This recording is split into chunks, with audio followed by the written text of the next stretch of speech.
Billionaire's driver spots a woman and nurse scrubs asleep in a fogged-up car at 11 o'clock at night, with 3 children curled up in the back seat. He doesn't drive away. He doesn't call the police. He crosses the street, raises his hand, and knocks on her window. What happens over the next 90 days will leave you speechless. But before we get to that knock, you need to understand who is sitting on the other side of that window. Because this story isn't just about a moment of kindness. It's about a woman who showed up for everyone else, while the world quietly stopped showing up for her. And it's about what happens when one person decides that's not acceptable. This is Jade's story, and it starts long before that parking lot. Jade Amara Cole was 32 years old, and she had the kind of tired that sleep couldn't fix. Not the tired that comes from a long day or a bad night. The deep kind. The kind that settles into your bones after years of carrying more than one person should have to carry, and never once putting it down. The kind that makes your hands move on autopilot, while your mind is always somewhere else. Calculating, counting, trying to find a number that adds up when none of them do. She was a home health aide in Houston, Texas. Had been for 6 years. Every morning, she drove to other people's homes in a 2011 Hyundai Sonata with 160,000 miles on it and a driver's side mirror held in place with electrical tape. She cooked their breakfasts. She administered their medications. She helped them bathe with the kind of quiet dignity that made people forget they needed help at all. She changed their bandages, tracked their vitals, made their beds with tight corners, and sat beside them when the loneliness got loud, which, in the lives of elderly people living alone, was most of the time. She made $13.75 an hour, no benefits, no overtime, no sick days she could actually afford to take. If she didn't work, she didn't eat. It was that simple and that brutal. She had 3 children. Marcus was 11. He was the kind of boy who grew up faster than he should have. Not because anyone asked him to, but because he was watching. Always watching, he noticed. Things other kids his age missed entirely. When his mother skipped breakfast and said she wasn't hungry, he noticed. When she sat at the kitchen table, after the kids were supposed to be asleep, staring at a stack of bills with the look of someone solving an equation that has no solution, he noticed. He never said anything about the things he noticed. He had learned early that some observations were better kept inside, that silence was its own form of protection. Marcus carried things quietly. That was both his greatest strength and the saddest thing about him. Destiny was 7. She was everything Marcus wasn't. Loud, luminous, completely able to contain whatever she was feeling at any given moment. She was convinced, with the absolute certainty of a 7-year-old who has no reason to doubt herself, that butterflies followed her specifically, not other people her.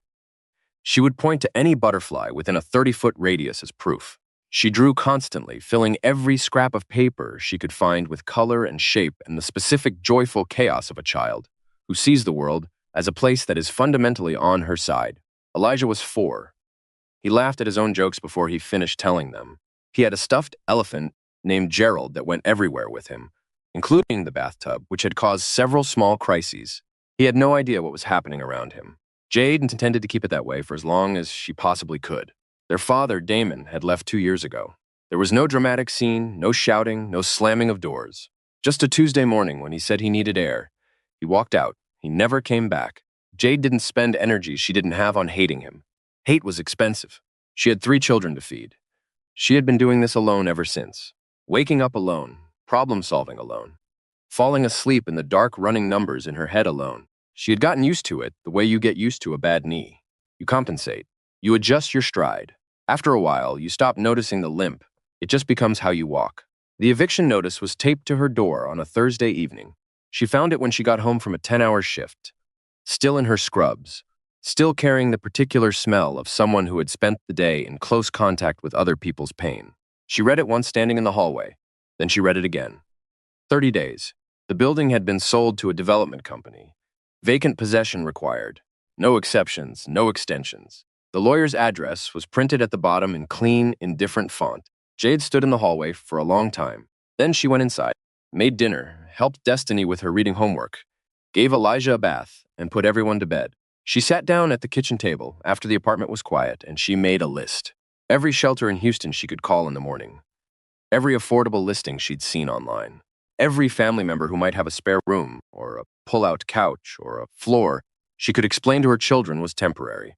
Over the next 3 weeks, she called every number on that list. The shelters were full, all of them. Wait list 3 months, 6 months, indefinitely. They took her name and told her someone would follow up. No one followed up. The affordable listings required first month, last month, and a security deposit. The minimum was $2,800. Jade had $247 in her checking account. She had already borrowed from everyone she could borrow from. There was no one left to ask. Her mother was in a one-bedroom apartment in Beaumont, 90 miles away, on a fixed income that barely covered her own rent. Her sister Renee had 3 kids of her own, and a landlord already threatening her over 2 months of late payments. Her best friend Camille, the one person she might have called in the middle of the night without an apology, had moved to Atlanta the previous year for a job that finally paid her what she was worth. On the last night of the month, Jade stood in the middle of her apartment and looked at everything she had built inside it. The drawings Destiny had taped to the wall beside the window, Marcus's library books stacked in a careful pile on the dresser, Elijah's plastic dinosaurs arranged in a circle on the living room floor as though they were having a meeting.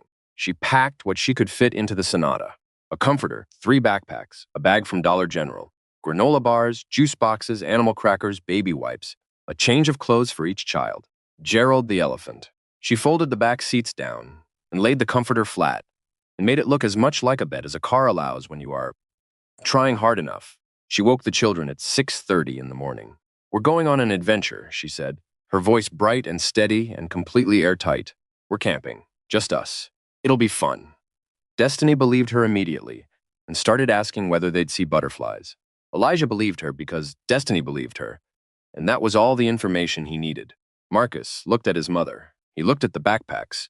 He looked at the empty walls where Destiny's drawings used to be. He picked up his backpack and followed her to the car without saying a single word, because that was what Marcus did. He followed his mother even when the map didn't make sense. Even when the camping story had holes in it large enough to see through. He followed her, and he believed her. Or he decided to act like he did, which, when you are 11 years old and your mother needs you to, amounts to the same thing. For 6 nights, Jade parked in different lots across Houston. The first night was a Walmart on Westheimer. The second, a hospital parking deck on Fannin Street where the overnight security was loose and no one bothered a car with a family inside. The third night, a church on Alameda Road with a sign out front that read "Grace for Everyone." She held onto that sign like it was meant specifically for her. Every night, the same routine. Bright voice, camping story, juice boxes and crackers, and a story about a family of foxes who lived in a forest and had adventures every night while other animals slept. Destiny fell asleep during the story. Elijah fell asleep before it. Marcus stayed awake longer than he should have, sitting in the front passenger seat, watching the parking lot through the windshield with those careful, watchful eyes. Jade slept last, always last, after checking every lock, after scanning every shadow beyond the windows, after making sure every child was breathing evenly and covered and still. Every morning she woke first. She took her uniform into the gas station bathroom, washed it in the sink with hand soap, wrung it out, dried it as best she could under the hand dryer, and put it on. She clipped her badge to her chest. She drove to her first client's home and smiled at the door and stepped inside and did her job. Nobody at work knew. She smiled too well for anyone to look closer. On the 4th night, a security guard knocked on her window in the Walmart lot and told her she had to move. She looked at her sleeping children and asked him quietly if they could please stay until morning. He said he was sorry. She started the engine. She drove through Houston at 1 in the morning, looking for a place that would let a woman and 3 children breathe inside a car in peace. On the 5th night, Elijah coughed. The small, wet, rattling cough of a child whose lungs had been breathing cold, recycled air for too long. Jade took off her jacket and wrapped it around him. She sat in the driver's seat in her scrub top and shivered in silence until dawn. On the 6th night, she called the last number she had not yet called. The phone rang twice. Then Marcus's voice, quiet and careful, came from the passenger seat. "Mom." He was awake. He was always awake. "Yeah, baby." A long pause. The kind that means a child has been sitting with something heavy for a long time and finally decided to put it down. "Are we going to be okay?"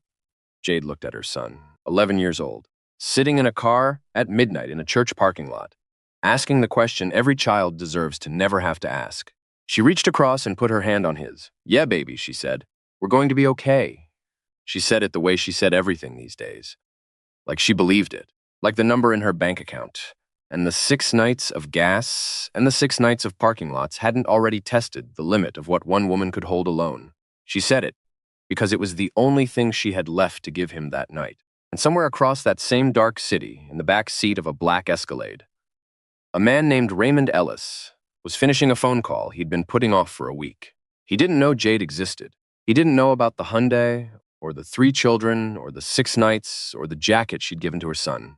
He was about to find out. Before we continue with this incredible journey, I want to say, I spent a long time sitting with this story before I wrote a single word of it, because some stories deserve that. If you believe kindness like this matters, and you want to see more stories that remind you what people are truly capable of, please subscribe and hit the notification bell. It means more than you know, and it helps these stories find the people who need them most. Now, let's see what happens next. Have you ever witnessed an act of kindness that completely changed your perspective? Share your story in the comments below. I read every single one. Raymond Ellis had been driving for powerful men for 22 years. He'd driven senators and surgeons, CEOs who took calls at midnight and never once said thank you, athletes who tipped well and forgot his name by the next season. He had sat behind the wheel of limousines, Escalades, and town cars through Houston traffic and Dallas highways and airport, runs at 4 in the morning. And in all that time, he had learned one thing above everything else. The most important thing about driving for powerful people wasn't the route. It wasn't discretion, though that mattered. It wasn't punctuality, though that mattered too. It was knowing when to look. Most drivers kept their eyes on the road and their thoughts to themselves. Raymond had never been able to do that. He looked, not intrusively, not nosily, but the way a man looks when he has spent enough time at the edges of other people's lives to understand that the edges are where the truth lives, in the margins, in the parking lots, in the faces of people that everyone else has learned to look past. Raymond Ellis was 63 years old. He was a big man, broad-shouldered, with hands that looked like they belonged on someone who built things for a living, which he once had before 2 back surgeries, and a recession took that from him. He had a daughter in San Antonio he called every Sunday without fail. He had a granddaughter named Lily who was 3 and already had opinions about everything. He had a small apartment in Midtown Houston that suited him perfectly because it was quiet and it was his. And after the years he'd had, quiet and his own were the 2 things he valued most. He had worked for Nathaniel Adler for 11 years. Nathaniel Adler was 47 years old and worth $3.1 billion, depending on the quarter. He had built his fortune in commercial real estate and energy infrastructure. He was methodical, private, and extraordinarily disciplined. He worked 14-hour days and read 2 books a week and could walk into any room in America and own it within 90 seconds without raising his voice. He had been married once to a woman named Claire who was warm and funny, and the only person Raymond had ever seen make Nathaniel genuinely laugh. Claire died of an aggressive cancer 4 years ago. She was 42. Nathaniel had not laughed like that since. He had not stopped working, not stopped building, not stopped functioning at the highest level his industry demanded. But something behind his eyes had gone quiet in a way that Raymond noticed and never mentioned. Because some things you observe and hold carefully, and do not speak aloud until the moment is right. That Tuesday night, Raymond was driving Nathaniel back from a dinner meeting in the Galleria area, a development partnership, 3 hours of handshakes and projections and careful conversation. Nathaniel sat in the back seat going through documents on his tablet, the blue light catching his face in the dark the way it always did on late drives. He was already sus. He was always already somewhere else. Raymond took the long way back, not because of traffic, because Raymond had been taking the long way back for 11 years, always with a reason that sounded practical, always because something in him refused to move through the world with his eyes straight ahead. He turned onto Alameda Road. It was 10:47 at night. The city was doing what Houston does at that hour, half asleep and half restless, gas stations lit up like small suns. A few cars moving through intersections, with the particular purposefulness of people who have somewhere to be at an hour when most people don't. Raymond drove slowly. He always drove slowly through neighborhoods like this one. He'd grown up in a neighborhood like this one. Then he saw it, a 2011 Hyundai Sonata parked in the lot of a church on Alameda. The sign out front said grace for everyone in white letters on a blackboard. The church itself was dark. The parking lot was mostly empty.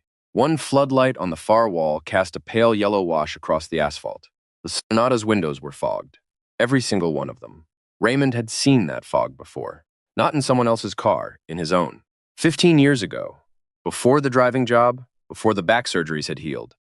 Before the pieces had come back together, there had been 11 days in a van behind a storage facility in Pasadena, where he'd learned exactly what kind of fog forms on windows when a person has been breathing inside a closed car for hours, when there's nowhere else to breathe. He knew what he was looking at. He pulled into the gas station across the street. He turned off the indicator. He sat for a moment. "Raymond?" Nathaniel's voice from the back seat, not impatient, just noticing the stop. "Everything all right?" "Yes, sir. Just need a moment." He got out of the car. He crossed Alameda Road slowly. The way you cross toward something you're not entirely sure about. The way you move when you understand that the wrong approach can close a door faster than it opened. The church parking lot was quiet. His shoes were soft on the asphalt. He stopped beside the driver's side window of the Sonata. Through the fog, he could make out shapes. In the back, under a thick comforter, two small figures, one of them very small. In the front passenger seat, a larger shaped child sitting upright, and in the driver's seat, a woman, sitting straight, arms crossed over her chest, still wearing what looked like a uniform of some kind. A badge clipped to the left side. She wasn't asleep. She was awake, sitting there in the dark, alone with a night that wasn't ending. Raymond raised his hand and knocked, twice gently. The way you knock when you know the person inside is already afraid. Jade's body moved before her mind did. Her hand flew to the gear shift. Her eyes went to the back seat first, not to the window. The children, always the children, making sure they were still covered, still breathing, still unaware. Then she looked at the window. A large man stood outside. Hands raised now, palms open, fingers spread, taking up space but not pressing forward, giving her room to decide. She had been knocked on before, the Walmart security guard, a stranger outside the hospital deck who just wanted directions. Each time her heart had done the same thing it was doing now, lurching into her throat, hands going cold. But this man was standing differently. He wasn't leaning in. He wasn't pointing anywhere or speaking through the glass. He was simply standing there with his hands open, waiting for her to decide what came next. Jade reached over slowly and cracked the window 1 inch. "We're not bothering anyone." The words came out automatic.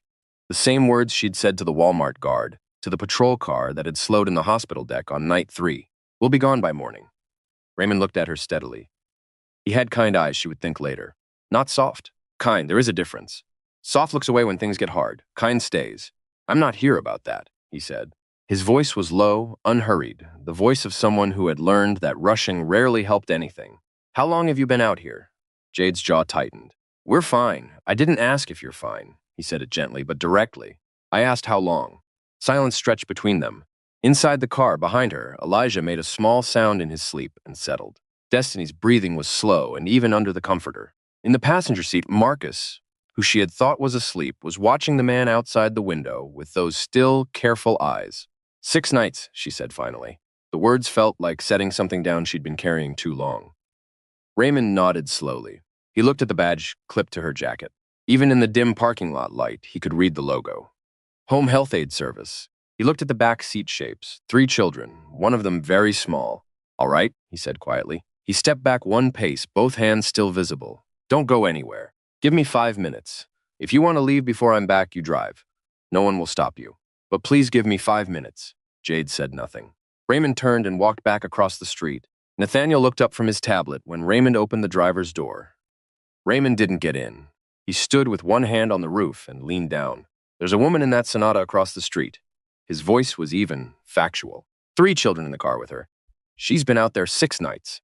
She's wearing a home health aid badge. She worked today." Nathaniel looked across the street at the fogged windows of the Sonata. For a long moment, he didn't speak. 6 nights, he said. "Yes, sir." Another silence. The tablet went dark in his hands. He set it on the seat beside him and looked at the car across the road.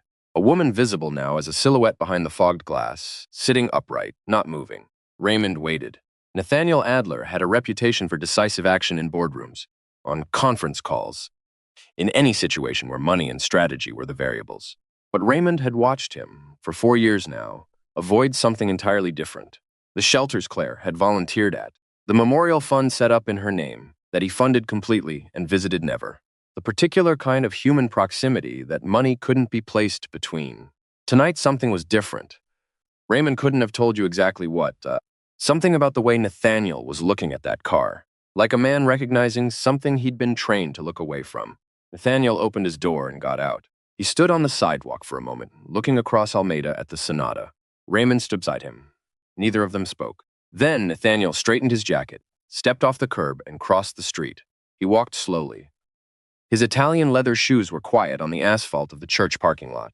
The floodlight caught the side of his face as he approached, and Jade, watching through the fogged window, could not immediately tell who or what was coming. She had tensed the moment she saw a second figure crossing the street, two of them. Her hand went back to the gear shift. But the first man, the one with the kind eyes, was behind this second one, not advancing, just present, watching, and the second figure was moving without urgency, without the posture of someone who wanted something from her that she hadn't agreed to give. He stopped beside her window. Jade looked at him. He looked at her. He was tall, well-dressed in a way that was understated but unmistakable. Late 40s, maybe early 50s, with the face of someone who spent time on problems that didn't have easy answers. Dark circles under his eyes that expensive living hadn't been able to erase, and in his expression, something she hadn't expected. Not pity, not the particular discomfort of someone performing a good deed for the story it would make later. Something quieter than that. Something that looked almost like recognition. "I'm sorry to bother you," he said. His voice was measured, calm. "My name is Nathaniel. My driver told me you've been out here 6 nights. Jade said nothing. Her hand stayed on the gear shift. "I'm not going to pretend I know what that's like," he continued. "I'm not going to tell you I understand. I don't. But I know what it costs to keep going when everything has stopped working. And I know that the people who keep going anyway, like you clearly have, deserve better than a cold car." She studied him. She had been read wrong by strangers enough times to be slow with trust. But there was no performance in his face, no angle she could detect. Just a man standing in a church parking lot at 11 at night, talking to her like she was a person who deserved a full sentence. "My children are sleeping," she said carefully. "I know. I won't wake them." He reached into his jacket. "There's a hotel 7 minutes from here. The Marriott on Main Street. I've called ahead. There's a room reserved. 2 beds. It's paid for. Your name is at the desk." He held a card at the edge of the window. "That's the reservation number. If you go, the room is yours. If you don't want to, throw this away. No one will follow you. No one will check." Jade looked at the card, then at him, then at the card again. "Why?" she said. It wasn't a full question. It was something smaller, more tired. The word a person uses when they've learned that help usually has a cost, and they want to know what this one is before they reach for it. Nathaniel paused. Then he said, "My wife used to volunteer at family shelters. She believed that nobody ends up in a car alone, that something has to fail, over and over, before a person runs out of ground to stand on. She believed the least anyone could do was hand someone a piece of ground back." A breath. Something moved across his face that he controlled quickly, but not quickly enough. She passed away 4 years ago. She was 42. He looked at the back seat, at the comforter-covered shapes of her children. She would have knocked on this window before Raymond did. She would have been first across that street. The silence between them held everything that didn't fit into words. Then from the back seat, Elijah coughed, small, wet, rattling. The kind of cough that Jade had been listening to for 3 nights, with a growing cold weight in her chest. Her hand moved. She took the card. Her fingers were cold and rough and trembling slightly. And when they brushed against Nathaniel's hand for a fraction of a second, he felt the temperature of them, like an answer to a question he hadn't known he was asking. "Children come first," Jade said. Not to him, to herself. The way she'd been saying it for 6 nights, like a compass needle, swinging back to true north, every time something tried to pull her sideways. "They should," Nathaniel said simply. "That's exactly why the room is there." He stepped back. He turned and walked across the parking lot without looking back. Jade sat with the card in her hand for 30 seconds. She read the reservation number. She looked at the back seat. Elijah's cough had settled back into slow breathing. Destiny's face was pressed into Gerald the elephant. Marcus was looking at her from the passenger seat with those old, careful eyes. "Mom," he said quietly. "Yeah, baby." "Is it real?" She looked at the card one more time. "Yeah, baby. I think it is." She started the engine. It caught on the second try. She pulled out of the church parking lot and turned onto Almeida Road, and as the taillights of the Sonata disappeared into the Houston night, Raymond stood beside Nathaniel on the sidewalk, and neither of them spoke for a long moment. Then Raymond said, "She's going to be okay." Nathaniel looked at the empty lot where the car had been. He said, but his voice carried something heavier than certainty, the weight of a man who had just done the thing he'd been avoiding for 4 years, who had stood in front of someone else's pain without turning away, who had said his wife's name out loud to a stranger in a parking lot and felt something in his chest move that had been perfectly still for a very long time.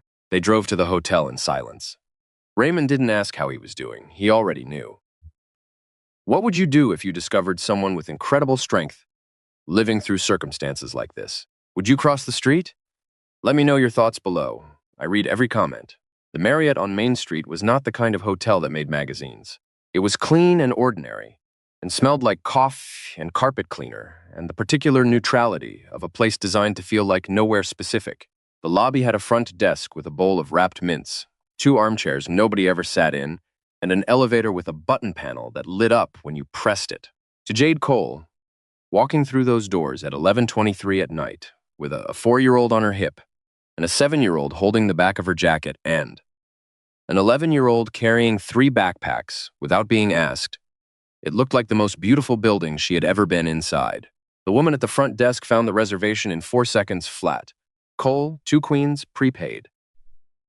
She slid 2 key cards across the counter with a smile that was professional and pleasant, and had absolutely no idea what those 2 small pieces of plastic meant to the woman receiving them.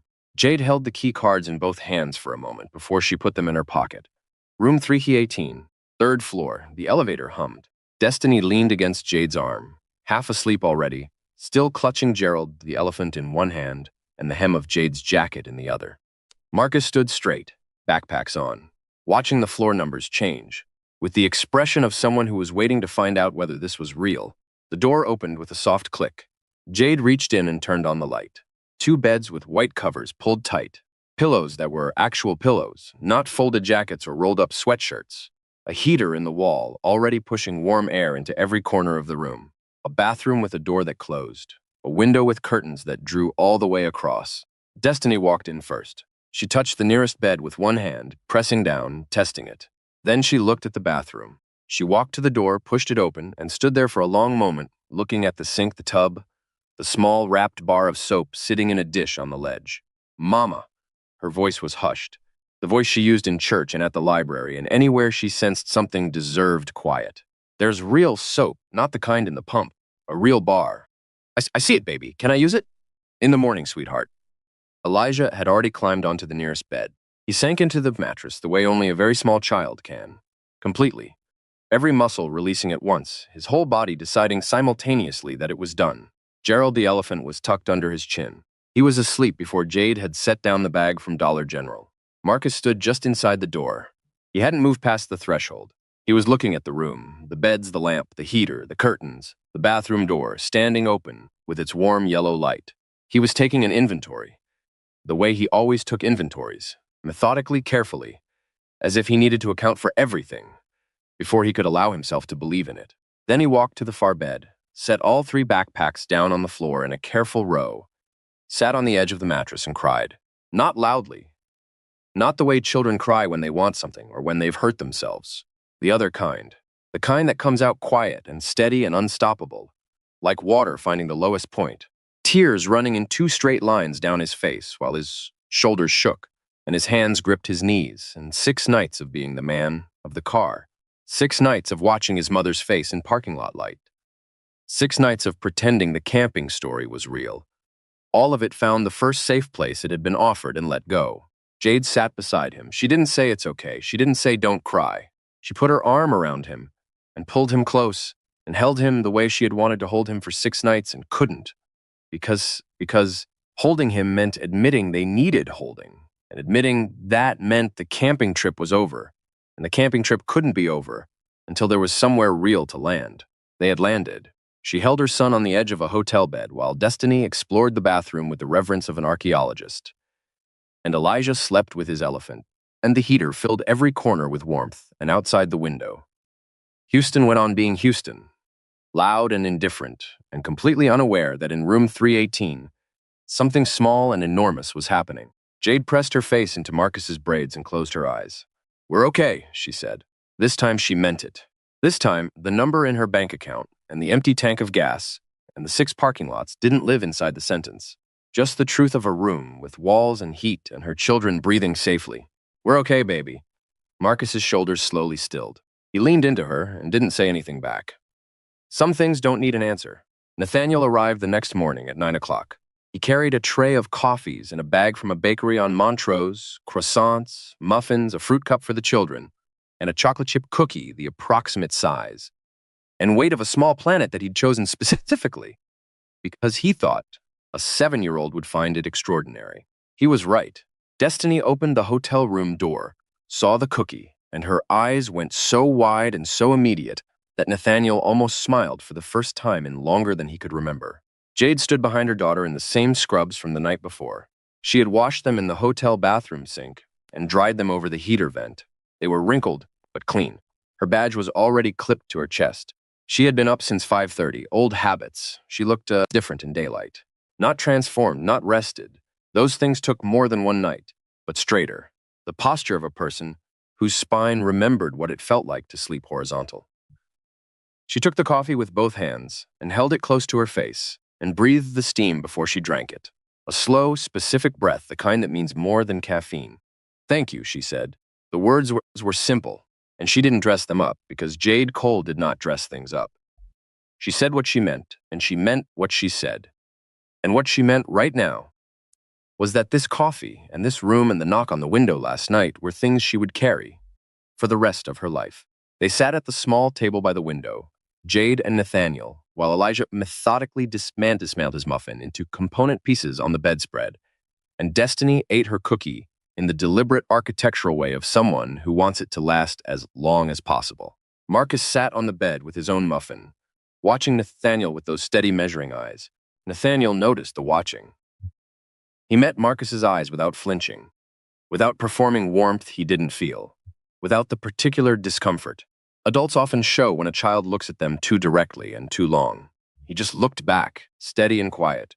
After about 30 seconds, something shifted in Marcus's expression. Not trust, not yet, but the absence of active suspicion, which in the economy of an 11-year-old who'd been carrying his family through 6 nights of parking lots, was its own form of currency. "Tell me what happened," Nathaniel said to Jade. "If you want to," and Jade told him. She told it without self-pity and without performance, the same way she charted a patient's condition. Facts in order, the eviction notice, the math, the shelters. The sister who wanted to help and couldn't. The 6 nights, the security guard, the cough in the cold.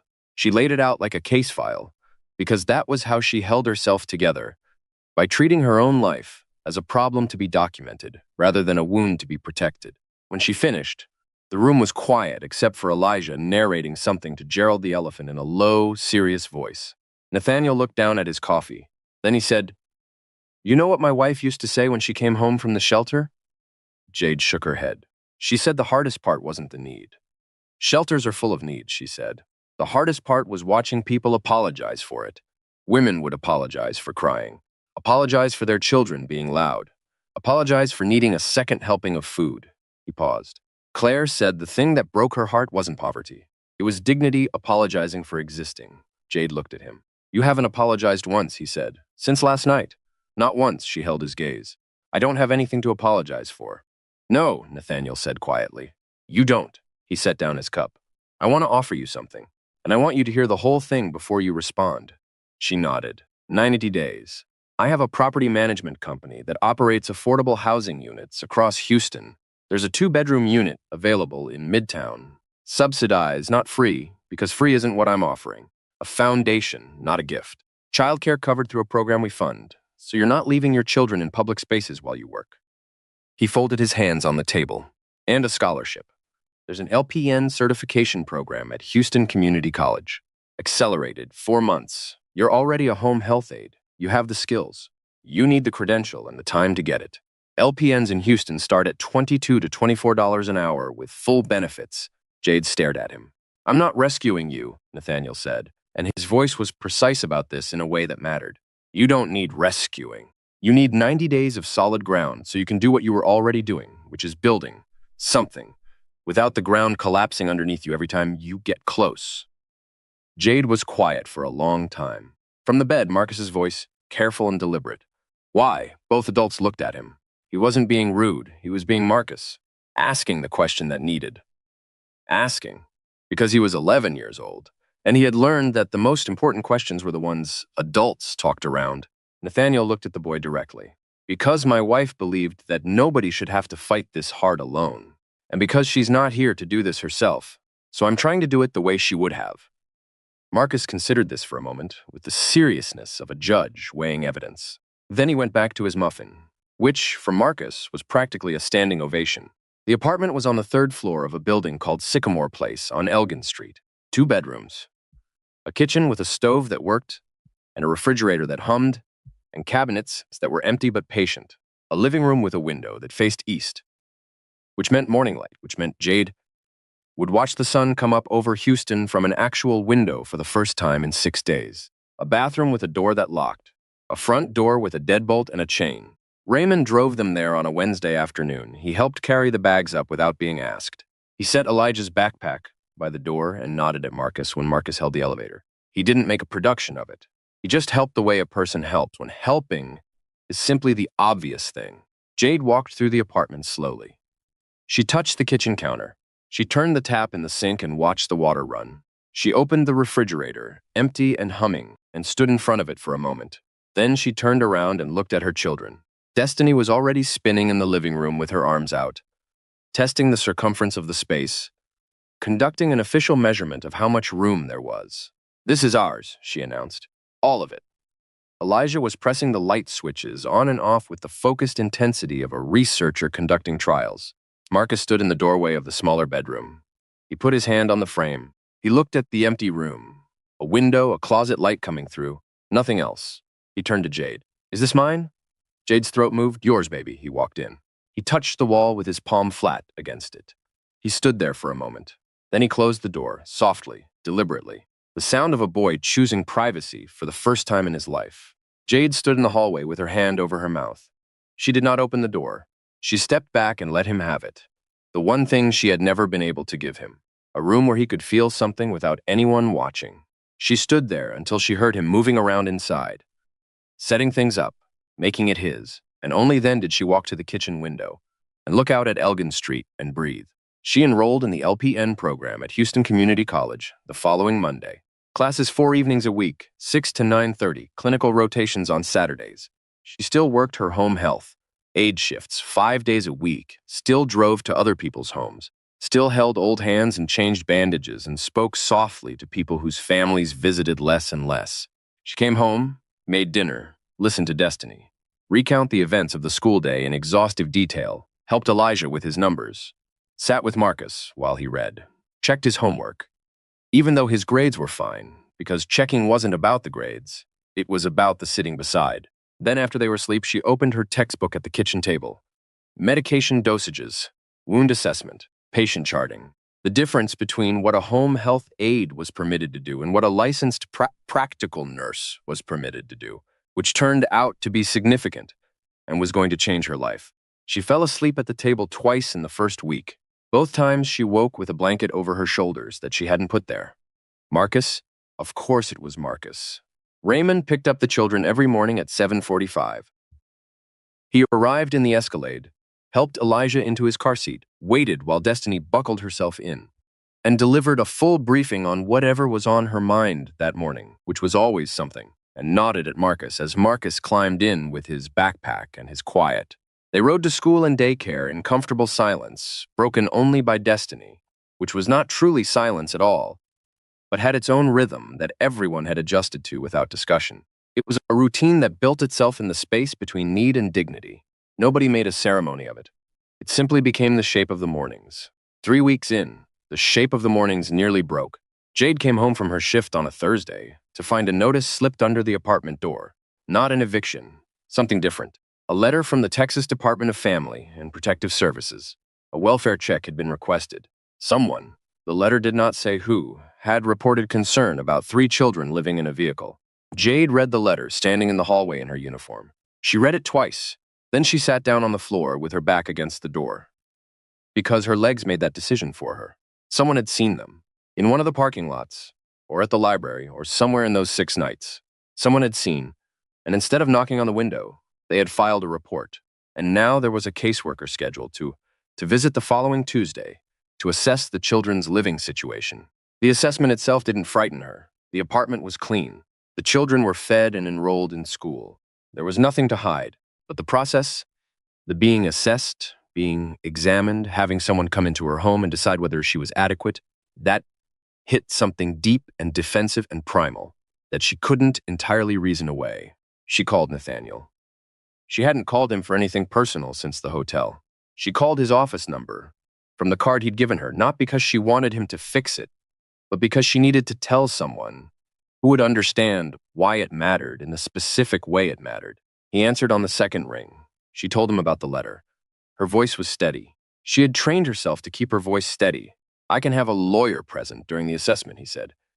Not to make it adversarial, just to make sure your rights are clear and the process is fair. I don't want it to look like I'm hiding something. You're not hiding anything. You're protecting something. Those are different. He paused.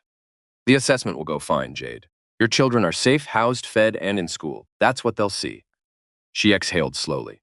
I know, I worked so hard not to lose them. I can't have someone look at my life and decide I'm not enough.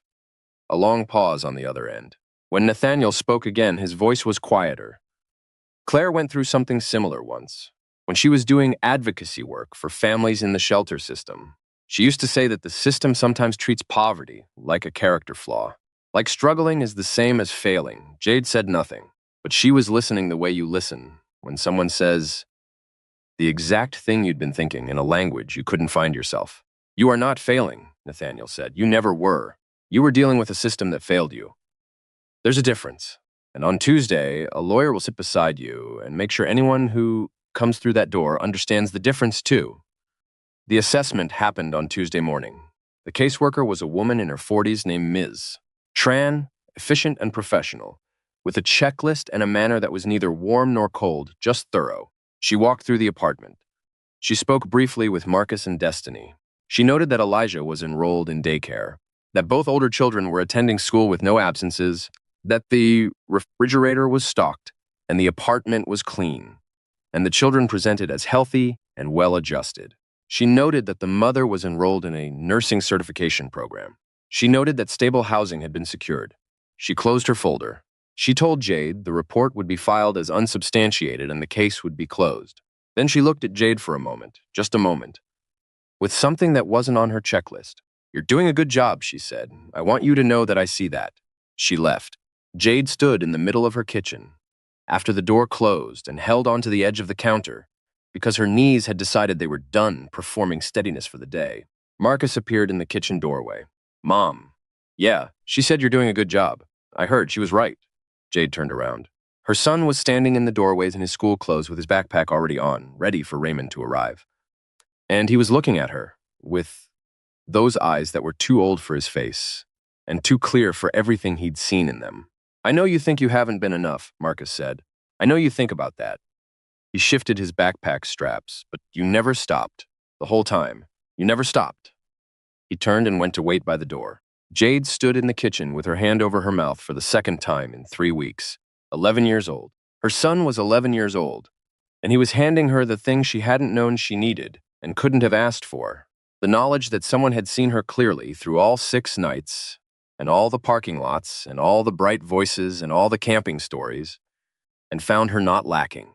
Found her enough. Have you ever had to fight through obstacles just to keep going for someone you love? What kept you standing? Share your experience below. Your story might be exactly what someone else needs to read today. The thing about building something is that it doesn't look like building while you're in the middle of it. It looks like Tuesday. It looks like a cold cup of coffee and a textbook open to page 147 and an alarm set for 5:15 and a child calling from the other room while you're trying to memorize the difference between 2 medications that sound similar enough to matter if you get it wrong. It looks like tired. It looks like one more day. It doesn't look like progress until one morning you lift your head and realize how far back the starting line is. Jade lifted her head somewhere around week 7. She was sitting at the kitchen table at 11:30 at night with her pharmacology, notes spread in front of her, and a cup of tea that had gone cold an hour ago when she realized she hadn't checked the time in 3 hours. Not because she forgot, but because she had been so deep inside the material that time had stopped being the enemy it usually was and had become something else entirely, something she was moving through instead of fighting against. She sat back in her chair. She looked at the apartment, the kitchen with its working stove, Destiny's drawings on the refrigerator, 6 new ones since they'd moved in. Houses with gardens and butterflies, and a figure in blue scrubs standing outside every single one. The row of shoes by the front door, 3 pairs of children's shoes, and her own work clogs, lined up like a small, imperfect family portrait. The hallway leading to the room where Marcus slept with his door closed. The room where Destiny and Elijah breathed in the particular synchronized rhythm of children who have never worried about the temperature. She thought about the Sonata in the church parking lot on Almeda Road. She thought about the fog on the windows. She thought about what it had felt like to sit in that driver's seat at 11 o'clock at night with 3 children behind her, and the certain knowledge that no one was coming. And then someone came. Week 8 brought the clinical rotations at Houston Methodist. This was the part of the program Jade had been waiting for. Not because the classroom work was easy, it wasn't, but because the classroom was where you learned the language, and the clinic was where you found out whether you spoke it. She did.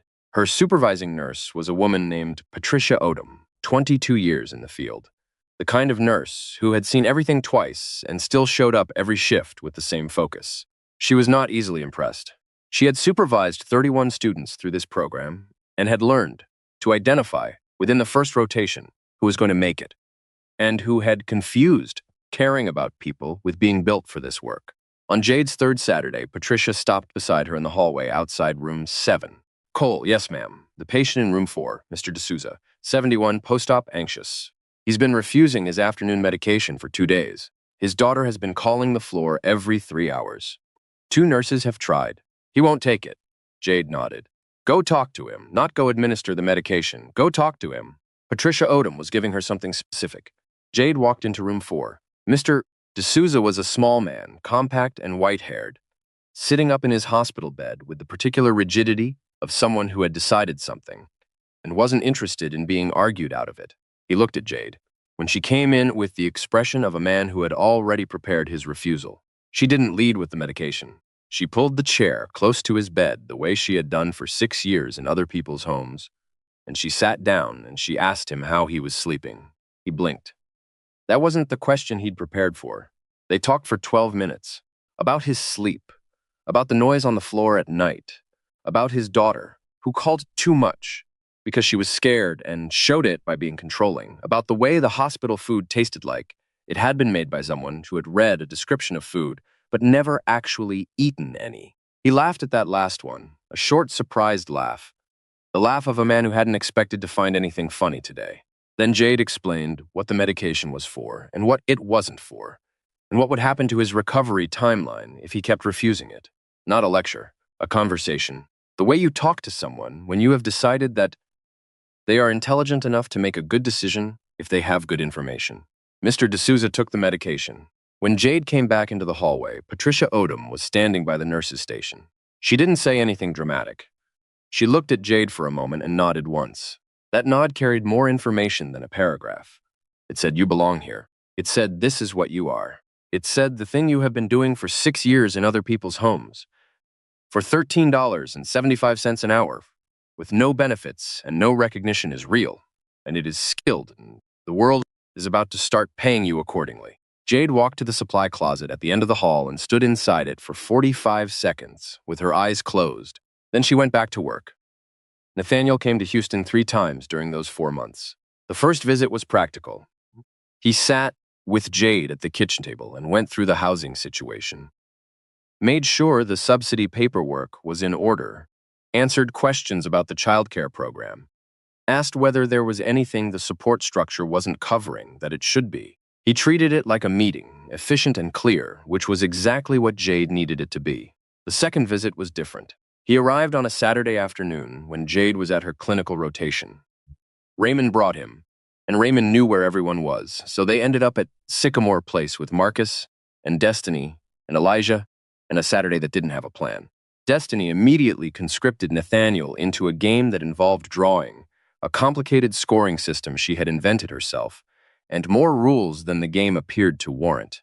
He sat cross-legged on the living room floor and played without complaint for 40 minutes, which earned him a significant amount of respect from Destiny and a long, evaluating look from Marcus. Elijah climbed onto his back at some point and stayed there. Nathaniel sat on the floor of Jade's living room with a 4-year-old on his back and a 7-year-old explaining rule amendments, and he felt something move through him that he had been very careful not to feel for 4 years. Not happiness exactly, something quieter and more durable. The sensation of being in a room where life was actually happening, messy and loud, and unscheduled and real. The sensation of being present in it rather than adjacent to it. He had been adjacent to life for 4 years, running his company, signing his checks, attending his meetings, sleeping in his penthouse, functioning at the highest level of professional capability while being personally, privately, exquisitely absent. Claire had been the one who made things real, who dragged him to things and stayed too long and cried at movies, and knew every person at every shelter by their first name and their children's names, and what their situation was, and what they needed, and what their dreams were before their circumstances interrupted them. Without Claire, he had stopped knowing anyone's first name outside a conference room. He was sitting on a living room floor in Midtown Houston learning Destiny's drawing game, and he knew Destiny's name, and Marcus's name, and Elijah's name, and something about that was pulling a thread in his chest that went all the way back to a woman who had believed that knowing people's names was the beginning of everything. When Jade came home at 4:30, she found Nathaniel on the living room floor with a drawing of questionable artistic merit in his hand, and Elijah asleep across his legs, and Marcus sitting nearby reading but positioned. She noticed, closer than Marcus usually chose, to sit to anyone he hadn't known for years. She stood in the doorway for a moment. Nathaniel looked up. Something passed between them in that doorway. Not a declaration, not a question asked and answered. Something smaller and more significant. The mutual recognition of two people who have been alone in separate ways for a long time, catching each other not performing, not managing, not presenting the version of themselves that functions in the world, just existing in a living room on a Saturday afternoon. Jade looked away first. "I'll start dinner," she said. "I'll help," Nathaniel said, carefully moving Elijah off his legs without waking him. They cooked rice and chicken in the small kitchen, side by side at the stove, and talked about nothing important and everything real. About his drive from the hotel that morning. About the patient Jade had seen that day, an elderly woman who reminded her of someone. About Marcus's basketball interest. The school had a team, and he'd been watching practice from the bleachers, with the careful attention of a boy who wanted something and hadn't yet decided whether to want it out loud. "He should try out," Nathaniel said. "I know. Have you told him that? He knows how I feel. He'll decide when he decides." Nathaniel glanced toward the living room. "He's waiting for permission he doesn't know how to ask for." Jade stirred the rice. She knew that. She had always known that. Marcus was so busy being the person who made things easier for everyone else that he had forgotten. He was also allowed to want things for himself. "I'll talk to him," she said. That was the second visit. The third visit was the one that changed things between them. Neither of them would have called it that in the moment.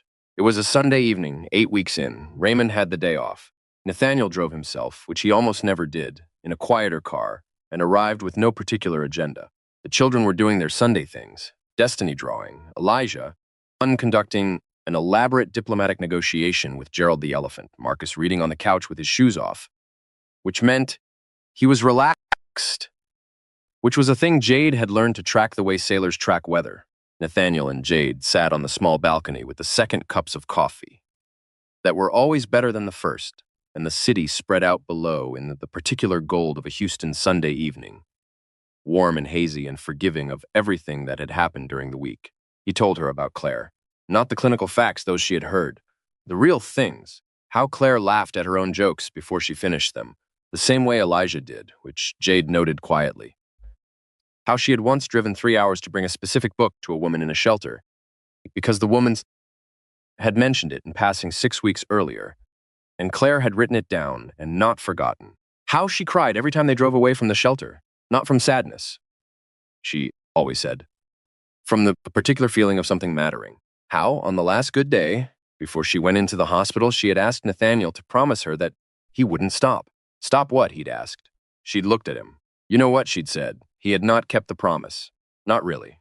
He had funded things and signed things and kept himself on the right side of the glass. She would have wanted me to actually be in it, he said. He was looking at the city, not at Jade. Not managing it. In it like this, a pause. This is the first time in 4 years that I feel like I'm in something. Jade held her coffee cup. She looked at the city, too. You knocked on my window, she said. Or your driver did and you crossed the street. Either way, you showed up. That's being in it. I almost didn't get out of the car. But you did. He turned and looked at her. She looked back. Yeah, he said quietly. I did. The city hummed below them. Inside, Destiny's voice floated through the balcony door, narrating something to Elijah with great authority.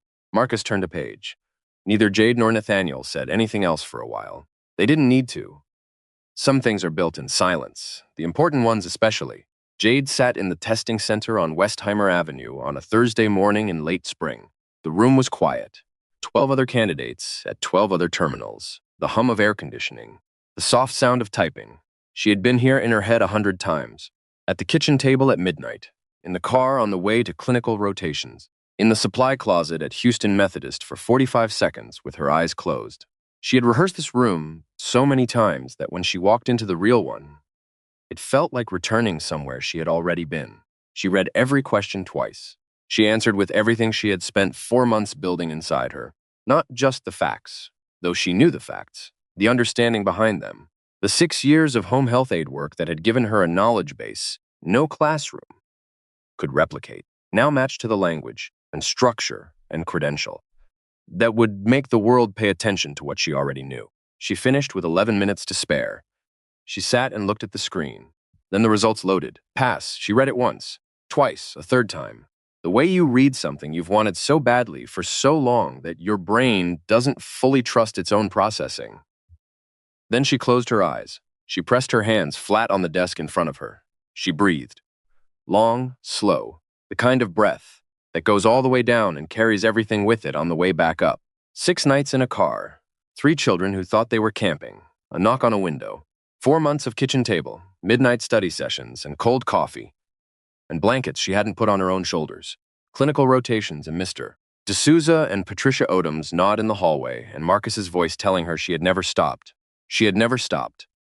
She walked out of the testing center into the parking lot. The Houston sun was already high and warm, and the city was going about its enormous indifferent business all around her. She found the Sonata in the 3rd row. She opened the driver's door and sat down, hands on the wheel, the crack in the windshield still there, the smell underneath everything else still the same. She looked at the back seat. We made it, she said, out loud, to no one and everyone, to the woman she had been in that church parking lot, who hadn't known whether there was a way forward, to her grandmother, who had cleaned houses in Galveston for 30 years without complaint, to Marcus, who had pushed a car in the dark, to Destiny, who had drawn butterflies on everything so the world would know it was beautiful, to Elijah, who laughed first and asked questions later, to Claire Adler, who had believed that nobody should have to fight this hard alone, and who had made sure, even from the other side of everything, that someone knocked on Jade's window. We made it. She started at Houston Methodist as a licensed practical nurse the following Monday, $23.40 an hour. Full medical, dental, and vision for herself and 3 dependents. Day shift, 7 to 3:30. Home before the children got back from school. For the first time in 6 years, Jade Cole had health insurance. For the first time, Elijah's cough could be seen by a doctor without Jade calculating whether the copay was possible. For the first time, she looked at a pay stub, and the number on it was larger than the sum of everything she owed. She paid her rent at Sycamore Place herself starting month 5, full amount, no subsidy. She called Nathaniel's office to let him know. He called her back within an hour. You don't have to do this yet, he said. The support is there if you need it. I know, she said. I don't need it. A pause on the line. The quiet of a man recognizing that the strongest thing he could do was step back and let her stand in the space she had built. The 90 days was never really about the apartment, he said. It was about the ground under it. I know, Jade said. And I'm standing on it. 3 weeks after she started at Houston Methodist, Jade came home from her shift on a Tuesday evening and found a woman sitting on the 2nd floor, landing outside apartment 214, 1 floor below hers. Young woman, 26, maybe 27, 2 children with her. A boy about 5, sitting beside her with a backpack in his lap, holding it the way children hold things when the things in it are all they have. A baby girl, maybe 10 months, asleep in a car seat on the floor of the hallway. The woman's face had the look. Jade knew the look. She had worn it for 6 nights in a church parking lot on Alameda Road. The look of someone who has run every number and called every number and found no number that leads anywhere and has sat down in the first place that felt like it might have walls. Jade stopped. She set down her bag. She knelt. Hey, you okay? The woman looked up, guarded, tired. The exact posture of someone who has learned that strangers, asking if you're okay, usually want something in return. "We're fine," the woman said. Jade almost smiled, almost, because she knew precisely what that word weighed when spoken by a woman on a hallway floor with two children and nowhere else to be. "I didn't ask if you're fine," Jade said gently. It was Raymond's line. She had been carrying it for 4 months, waiting for the moment she'd need it. "What's your name?" The woman looked at her for a moment. Then something in her posture shifted. Not trust, the absence of immediate fear. "Brianna," she said. "Brianna Okafor." Jade sat down on the hallway floor beside her. Right there on the carpet, back against the wall, in her nursing scrubs with her badge still clipped to her chest. "I'm Jade. I live upstairs." She looked at the boy with the backpack, then at the sleeping baby, then back at Brianna. "How long?" Brianna's jaw tightened. "4 nights." Jade nodded slowly. "Have you eaten?" The pause before the answer said everything the answer didn't. "Come upstairs," Jade said. "I made rice this morning. There's enough." Brianna looked at her, looking for the angle, looking for what this cost, finding nothing that looked like a price. "Why?" Brianna said. Jade looked at her steadily. "Because 4 months ago, I was sitting exactly where you're sitting, and somebody knocked on my window." She stood up and picked up her bag. "And I decided a long time before tonight that if I ever saw someone in a hallway who needed a knock, I wasn't going to walk past." She held out her hand. Brianna Okafor looked at it, then she took it. Nathaniel found out through Raymond. He flew to Houston the following weekend and sat across from Jade at the kitchen table, while Elijah made Gerald the elephant walk across the table and Destiny drew beside them, and Marcus's shoes were off on the couch. "You're splitting your groceries," Nathaniel said. "Not an accusation, an observation." "I'm cooking extra portions 3 nights a week," Jade said. "There's enough. You just started this job. You just started paying your own rent." "I know," he looked at her. "Why?" Jade set down her coffee. She didn't hesitate. "Because the night Raymond knocked on my window, the thing that changed wasn't the hotel room. The thing that changed was knowing someone saw me." She held his gaze. "Brianna was on that floor and nobody was seeing her. I couldn't walk past that." Nathaniel was quiet. "You want to know the difference between charity and what Raymond did that night?" Jade said. "Charity is giving something you don't need. Raymond gave me something that cost him nothing and meant everything.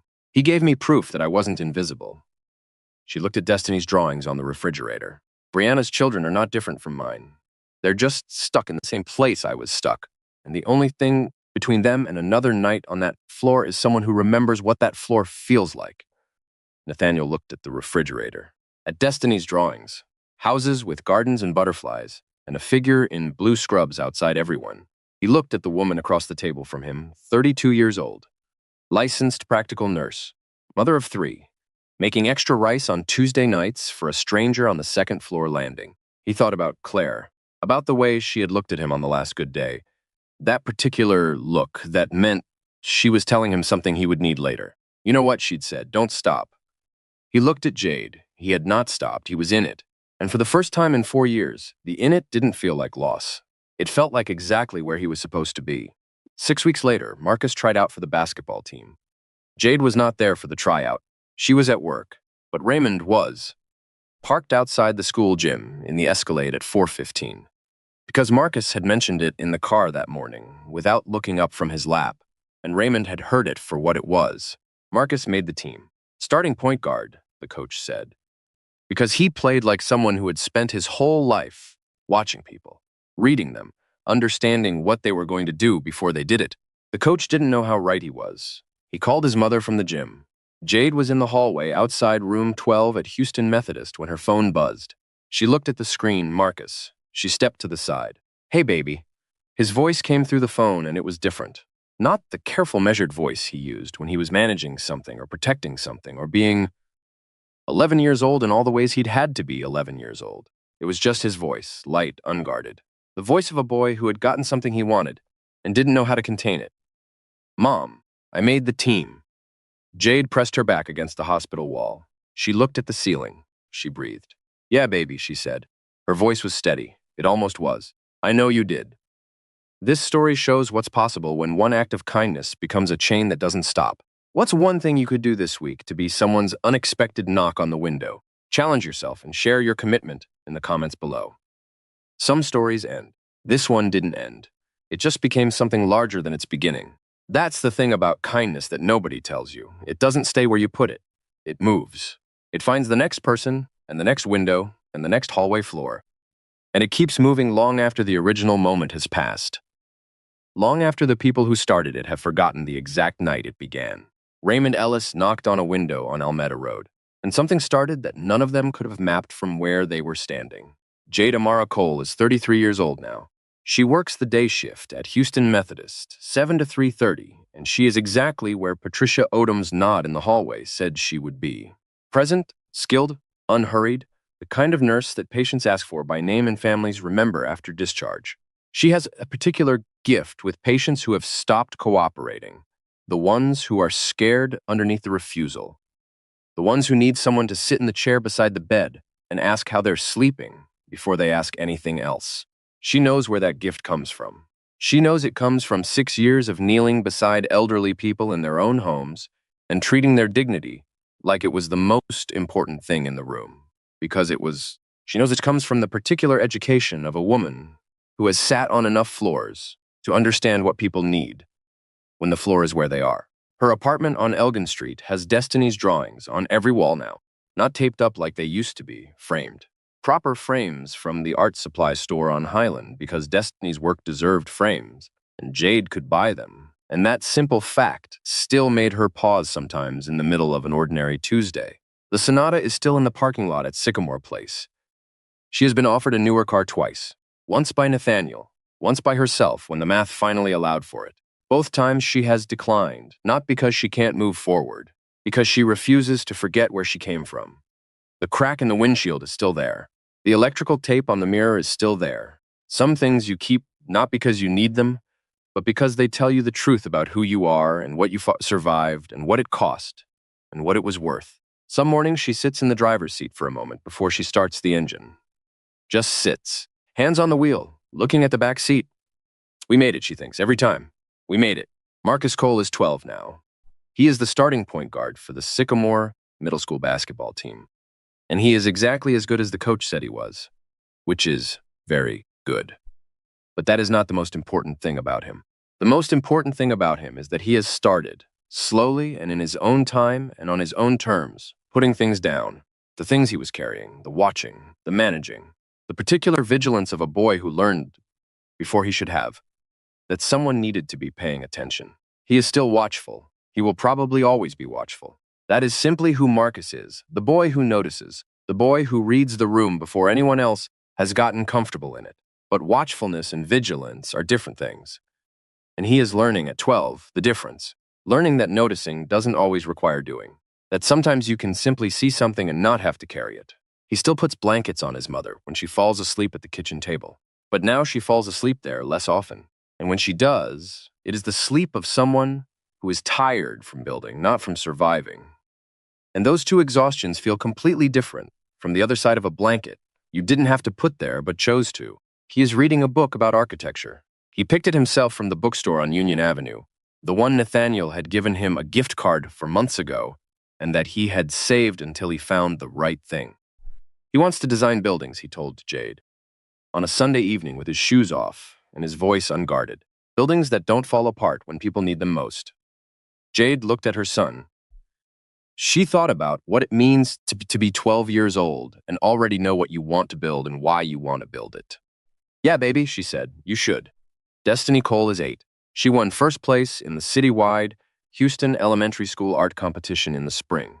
The theme was community. She drew a parking lot at night, a fogged-up car, a woman standing outside the window with her hands raised, palms open, and inside the car, visible through a small clear circle, wiped in the fog, a family.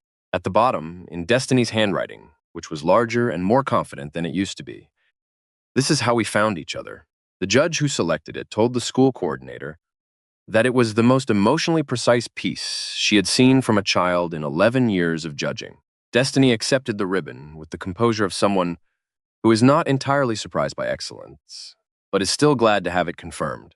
She still believes butterflies follow her specifically. She is right. Still, Elijah Cole is 5. He started kindergarten in September, and on his first day, he walked into the classroom, turned around, looked at his mother in the doorway, studied her face with the particular solemnity of a child conducting an important assessment, and then turn back and walk to his table without looking back. Gerald the elephant has his own spot on Elijah's pillow. He tells jokes now, full ones, with setups and punchlines and everything, and he still laughs before the punchline lands, which ruins them completely and makes them somehow funnier. He does not know that 18 months ago he slept in a car seat in a church parking lot on Alameda Road. He does not know about the 6 nights, or the cold, or the cough that rattled through him while his mother sat in the driver's seat without her jacket. Jade intends to tell him someday, when he is old enough to hold it, when the story is fully his and not something that might frighten him. She will tell him that once, when things were very hard, a stranger crossed a street and knocked on their window, and she will tell him what that means.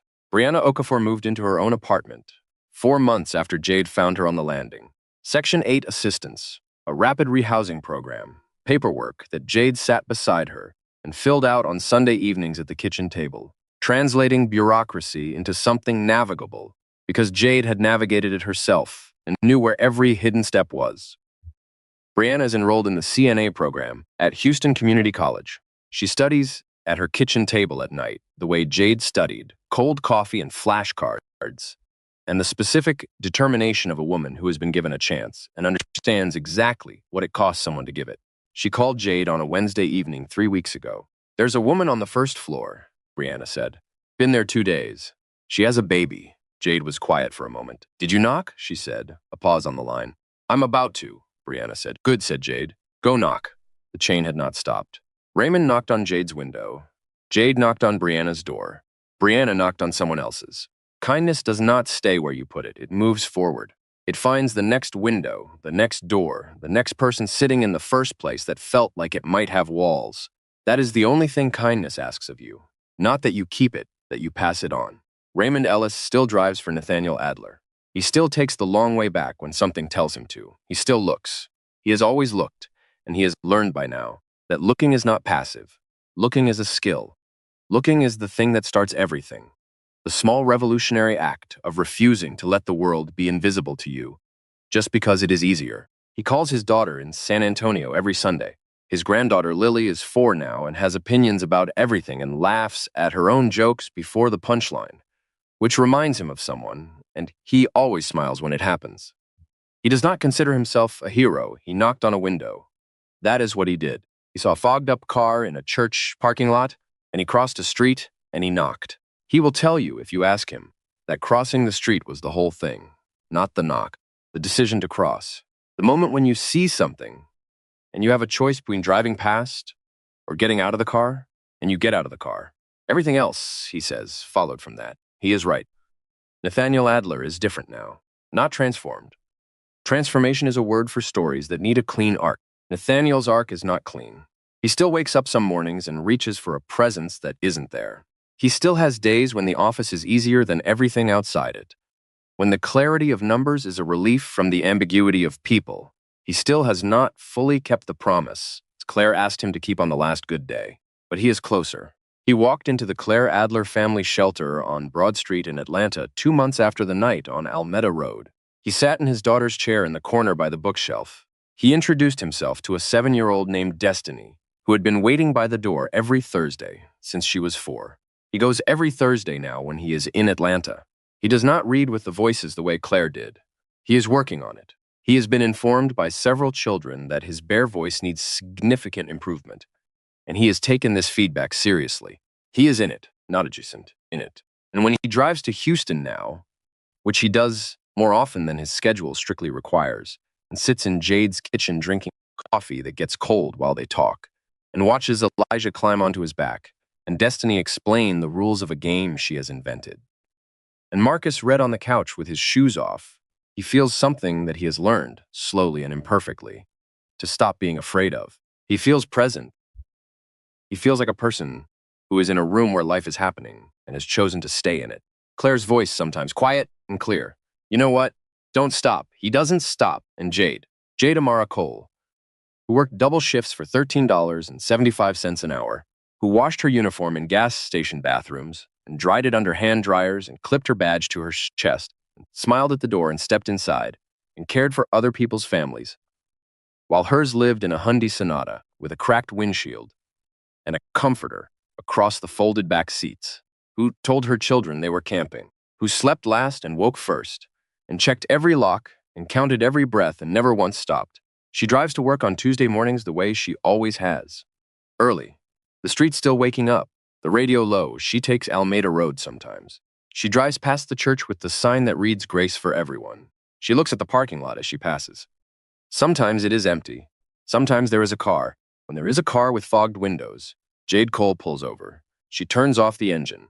She sits for a moment with her hands on the wheel. Then she gets out.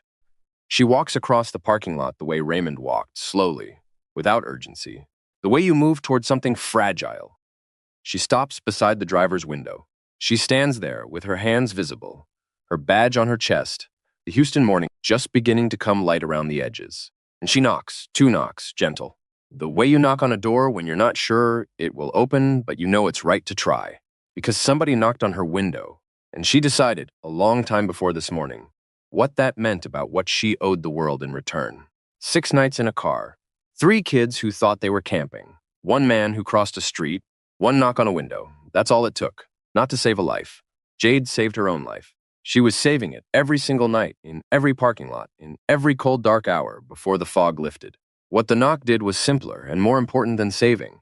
It reminded her that she was visible, that she was worth crossing a street for, that the world still had people in it who got out of the car. And that was enough. That was everything. That was the whole story. If this story moved you, I want you to sit with one question before you close this tab. Not a big question, a small one. Is there someone in your life right now? Someone in a parking lot? Someone on a landing? Someone sitting upright in the dark, pretending everything is fine? Who needs you to cross the street? You don't have to fix anything. You don't have to have answers or resources or a hotel room booked and ready. Raymond Ellis didn't have any of that. He had 2 open hands and the willingness to walk toward something instead of past it. That's the whole thing. That's all it ever is. Cross the street, knock on the window, show someone they're not invisible. You have no idea what that one moment will become. If this story touched something in you, please give it a like. It takes 1 second, and it helps this story find the people who need it most. Subscribe for more stories like this one, stories about ordinary people doing extraordinary things. Stories that remind you what human beings are actually capable of when they choose to show up. And before you go, I want to ask you one last thing.